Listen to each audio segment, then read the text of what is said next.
Let's go change the world. Both political parties are to blame, as I've stated. Now, the factor has called on SEC Chairman Christopher Cox to resign, Senate Banking Committee Chairman Christopher Dodd to quit, and House Finance Chief Barney Frank to step down from his position. That's because for the past 2 years, Frank and his committee oversaw Fannie Mae and Freddie Mac, two government-sponsored lending agencies, which pretty much are bankrupt. Congressman Frank was asked about Freddie and Fannie on July 14th, 2008. I think this is a case where Fannie and Freddie are fundamentally sound, but they are not in danger of going under. They're not the best investments these days from the long-term standpoint going back. I think they're in good shape going forward. They're in the housing market. I do think their prospects going forward are very solid, and in fact, we're going to do some things that are going to improve them. Well, obviously, that statement turned out not to be true. Joining us now from Washington is Congressman Frank. And we appreciate you coming in, being a stand-up guy. But shouldn't everybody in the country be angry with you right now? No, you've misrepresented this consistently. I became chairman of the committee on January 31st, 2007.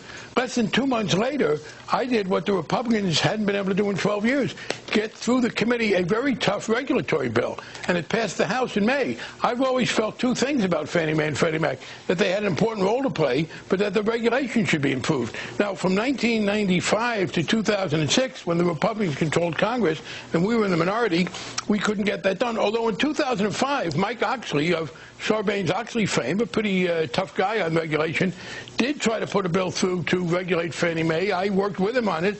As he told the Financial Times, he thought ideological rigidity in the Bush administration stopped that. But the basic point is that the first time I had any real authority over this was January of 2007, and within 2 months we had passed the bill. Okay. That regulated. And finally, true. All of that and is then true. Also, one other point, the Senate was dragging its feet, as often happens, and in January of 2008, I asked Secretary Paulson to put in the stimulus bill. So the earliest chance I got to put tough regulation to Fannie Mae and Freddie Mac, we did it. All right, that's swell, but you still went out in July and said everything was great, and off that, a lot of people bought stock and lost everything they had. Oh, no. And yes, I said it wasn't a good investment. Please don't give me any of that. We just heard the words. What are you? That you didn't say that? You want me to play it again for you?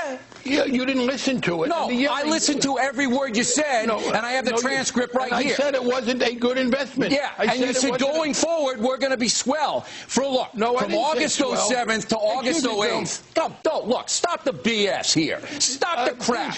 From August 07 to August 08, under your tutelage, this industry declined 90%. 90%.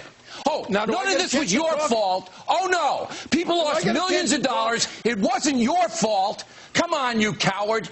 Say the truth. What do you mean, coward? You're a coward. You blame everybody else. You're a coward.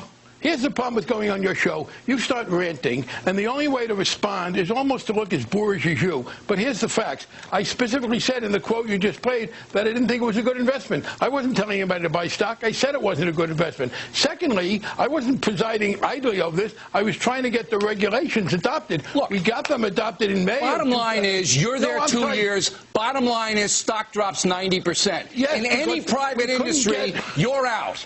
In any private concern, you're out on your butt.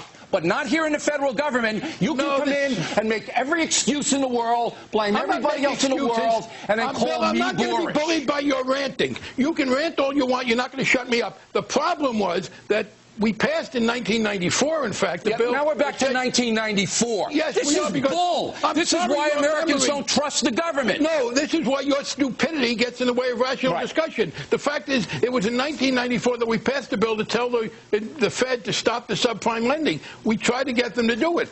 The first time we were in power again in 2007, we passed the bill to regulate Fannie Mae and Freddie Mac. So during the 2 years you tried to put a happy face on this in July. You tried to put a fan. Now you won't take. Look, at least Cox is man enough. At least Cox is man enough to say he screwed up. Hey, Bill, you're not. This manliness stuff is very unbecoming from you. I don't see any of your Cox is man enough to say he screwed up. You're not. You think toughness is yelling and ranting and trying to bully, and it's not going to work with me. The fact is, in the very quote you played, I said it's not a good investment. I tried to get the regulations adopted. Going forward, it's going to be swell. And people under that bought stock in that. Thought it was a good investment. Swell. No, I said, in fact, in that quote that you played and didn't listen to because you're busy ranting, that it's not a good investment. I said that at the time. I did think we were going to improve things going forward. Yes, we had some things. Let me read you your quote here, okay? Okay? I do think the prospects going forward are very solid. You left out the part about not being a good investment. People bought stock when you said that. Bill, you're lying by your words. This is what you said. Not lying. I played it and I read it. What about the part where I said it wasn't a good investment? You said it's not the investment right now, but going forward, this is going to be solid. Right. And that means you don't buy it right now. I didn't say solid. I didn't say swell. You distort consistently, and you think ranting and raving. You don't want to talk about 1994 like no history is relevant. The fact is that you had a problem with an administration conservative I know. It's all the conservatives. It's all the Republicans, and not you. None on you. That's a joke. You won't have a rational discussion. That's a joke. The joke was thinking I could have a rational discussion with you. The joke is both parties are at fault, as I stated, but one guy, Cox, says, yeah, I screwed up, and one guy, Frank, says it's everybody else's fault. No, I didn't say it was everybody else's fault. It's your fault. You are the most. You don't listen at all, or maybe you're listening and you're too dumb to understand. I am too dumb, Congressman. That yes. No, you hit it. I'm too dumb. You're the brilliant guy. You're the brilliant guy who presided over the biggest financial collapse in federal history. No. So I'm the dumb guy. You're the brilliant guy. And the fact is, thanks very much. We got to run. Let's go change the world.